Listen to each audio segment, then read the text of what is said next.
नमस्कार। कभी सोचा है कि एक स्टॉक जो इतनी तेजी से ऊपर जा रहा है वो अचानक एक जगह आकर रुक सा क्यों जाता है? आज हम कंटिन्यूएशन चार्ट पैटर्न्स की दुनिया में उतरेंगे। ये वो खास टूल हैं जो हमें बाजार के इन्हीं ठहरावों का मतलब समझने में मदद करते हैं। ये हम सबने देखा है, एक स्टॉक रॉकेट की तरह ऊपर जा रहा है और फिर अचानक सब शांत। अब क्या ट्रेंड खत्म हो गया या ये बस तूफान से पहले की शांति है?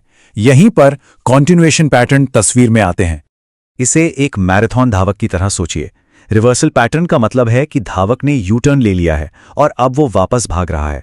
वहीं कंटिन्यूएशन पैटर्न का मतलब है कि धावक बस एक पल के लिए पानी पीने रुका है और फिर उसी दिशा में अपनी दौड़ जारी रखेगा। देखिए, ये पैटर्न्स कोई जादू नहीं है, ये तो सीधे सीधे इंसानी मनोविज्ञान का आईना है। जब बहुत सारे लोग एक ही सिचुएशन में एक जैसा सोचते या महसूस करते हैं, चाहे वो उम्मीद हो या डर, तो वो एक जैसा ही एक्शन लेते हैं और यही एक्शन हमें चार्ट पर इन पैटर्न्स की शक्ल में दिखता है। चलिए सबसे पहले उस पैटर्न को समझते हैं जो तब बनता है जब बाजार थोड़ी देर के लिए सुस्ताने लगता है और एक दायरे में फंस जाता है। बुलिश रेक्टेंगल को ऐसे इमेजिन कीजिए जैसे एक गेंद एक कमरे में उछल रही है। एक जोरदार उछाल के बाद गेंद छत, जो कि हमारा रेजिस्टेंस है, और फर्श, जो कि सपोर्ट है, के बीच अटक जाती है। उम्मीद यही होती है कि यह जल्द ही छत तोड़कर और ऊपर जाएगी। तो चार्ट पर इसे कैसे पहचानें? इसके 4 सिंपल स्टेप्स हैं। सबसे पहले एक मजबूत अप ट्रेंड होना चाहिए, फिर प्राइस एक ऊपरी लेवल से टकराता है, फिर एक निचले लेवल पर आता है और फिर बस इन दोनों के बीच घूमने लगता है। असली खेल तो ब्रेकआउट का इंतजार करने में है ना? और इसका ठीक उल्टा होता है बेरिश रेक्टेंगल। यहां बाजार पहले से ही नीचे गिर रहा होता है। ये वैसा ही है जैसे कोई गेंद किसी ऊंची इमारत से गिरे, बीच की किसी मंजिल पर कुछ देर अटके और फिर वहां से और नीचे गिर जाए। रेक्टेंगल पैटर्न दिखाते हैं कि बाजार में एक लंबा ठहराव है, लेकिन तब क्या होता है जब बाजार सिर्फ एक छोटी तेज सांस लेता है? यहीं पर हमारे अगले पैटर्न फ्लैग्स और पेनेंट्स काम आते हैं। इन पैटर्न्स को पहचानने का सबसे बड़ा सुराग इनके बनने से ठीक पहले की कहानी में है। ये हमेशा एक बहुत तेज, लगभग सीधी खड़ी चाल के बाद बनते हैं, जैसे कोई रॉकेट लॉन्च हुआ हो, जिसे हम फ्लैग पोल कहते हैं। तो एक बुलिश और बेरिश फ्लैग में फर्क कैसे करें? सारा खेल झुकाव का है।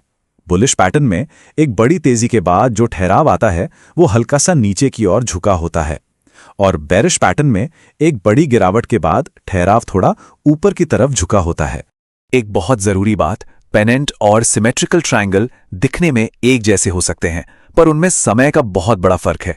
अगर कोई छोटा तेज पैटर्न दिखे तो वो शायद एक पेनेंट है, लेकिन अगर वो पैटर्न हफ्तों या महीनों तक खींच रहा है तो वो शायद एक सिमेट्रिकल ट्रायंगल है। ठीक है, तो अब हमने पैटर्न पहचानना तो सीख लिया, पर असली सवाल तो ये है कि इन्हें ट्रेड कैसे किया जाए। चलिए इसका एक सीधा साधा गेम प्लान देखते हैं। तो गेम प्लान क्या है? एंट्री तब ली जाती है जब प्राइस पैटर्न की दीवार तोड़कर बाहर निकलता है, जिसे हम ब्रेकआउट कहते हैं। अगर बाजी उल्टी पड़ जाए तो बचाव के लिए एक स्टॉप लॉस होता है, और टारगेट अक्सर पिछली बड़ी चाल यानी पोल की लंबाई को नापकर उससे ब्रेकआउट पॉइंट से जुड़ा जाता है।